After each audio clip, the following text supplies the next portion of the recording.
প্রায় দেড় যুগ পর লন্ডন থেকে কাল দেশে আসবেন বিএনপির ভারপ্রাপ্ত চেয়ারম্যান তারেক রহমান।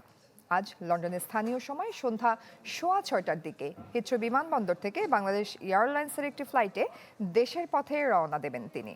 যুক্তরাজ্য বিএনপির নেতাকর্মীদের বিমানবন্দরে ভিড় না করার আহ্বান জানানো হয়েছে।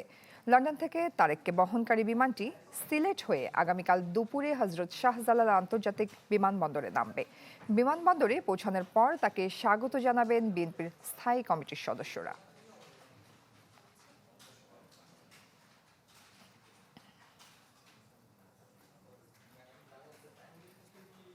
দর্শক, এই বিষয় নিয়ে আরো বিস্তারিত খবরাখবর জানাতে যুক্তরাজ্য থেকে সরাসরি আমাদের সাথে যুক্ত হচ্ছেন সহকর্মী লিপটন কুমার। চলে যাচ্ছে তার কাছে।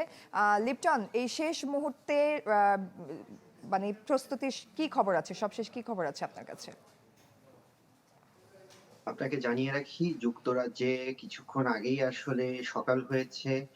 আহ, তবে আমরা কালকে রাত্রে গভীর রাত পর্যন্ত খবর নেওয়ার চেষ্টা করেছি তারেক রহমানের প্রস্তুতি। আমরা যতটুকু জানতে পেরেছিলাম, তারেক রহমানের পরিবারের যে তিনজন আসছেন সবাই সব ধরনের প্রস্তুতি সম্পন্ন করেছেন সকালেই। তারা বাকি যেটুকু প্রস্তুতি আছে সেটুকুই সম্পন্ন করবেন। ম্যাক্স, দেশের সবচেয়ে শক্তিশালী 52.5 এনগ্রেডের পিসিসি সিমেন্ট। আর আপনাকে বলে রাখি, এখন লন্ডন সময় সকাল ৮টা, বাংলাদেশ সময় হয়তো রাত ৮, বাংলাদেশ সময় দুপুর ২টা। এখন থেকে ৫ থেকে ৬ ঘন্টা পরেই আ আ বাসা থেকে বের হবেন তারেক রহমান। সবকিছু ঠিকঠাক থাকলে লন্ডন সময় ৩টা থেকে ৩:৩০টার মধ্যে তার হিথ্রো বিমানবন্দরে ঢোকার কথা রয়েছে। সেখানে ইমিগ্রেশন শেষ করে তার ফ্লাইটটি মূলত সন্ধ্যা ৬টা ২০ লন্ডন সময়। আপনাকে আরেকটি জিনিস জানিয়ে রাখি, বাংলাদেশে তারেক রহমানের প্রত্যাবর্তন দিবস হলেও লন্ডনে তিনি ১৮ বছর, দীর্ঘ প্রায় ১৮ বছর থেকে দেশে ফিরছেন। এটি একরকম তার জন্য লন্ডনে বিদায় দিবস। আ তিনি কিন্তু দীর্ঘ ১৮ বছর এইখানে ছিলেন। এইখানেই তার একটা পরিবার মতো হয়ে গেছিল। নেতাকর্মী রা সবাই তার একটা পরিবারের মতো ছিলেন। নেতাকর্মী কালকে রাত্রে থেকে অসংখ্য নেতাকর্মী আমার সাথে যোগাযোগ করছেন। কারণ আপনি জানেন, বাংলাদেশে তারেক রহমানের কে স্বাগত জানাতে বিমানবন্দর থেকে সারা বাংলাদেশ থেকে ঢাকায় লোক আসলেও আ লন্ডনে কিন্তু বিমানবন্দরে যেতে কড়াকড়িভাবে নিষেধ করেছেন তারেক রহমান।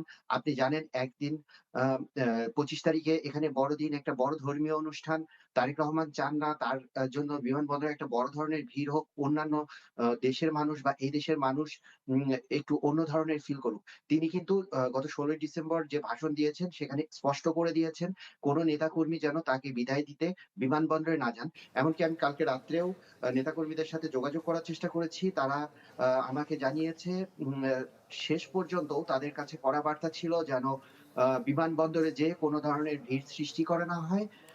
আপনাকে আরেকটু জানিয়ে রাখি, বিমানটি আম অ্যা সিলেট হয়ে ঢাকা যাওয়ার কথা আছে। কালকে রাত্রে থেকেই এটা শোনা যাচ্ছিল যে এটা সরাসরি ঢাকা যেতে পারে। তবে বিমান বা অন্য কোনো সূত্র থেকে এখনো আমরা বিষয়টি লিপটন, আপনাকে ধন্যবাদ। দর্শক, প্রায় দেড় যুগ পর দেশে ফিরবেন তারেক রহমান। শেষ সময়ে রওনা দেওয়ার প্রস্তুতির খবরাখবর জানছিলাম আমরা।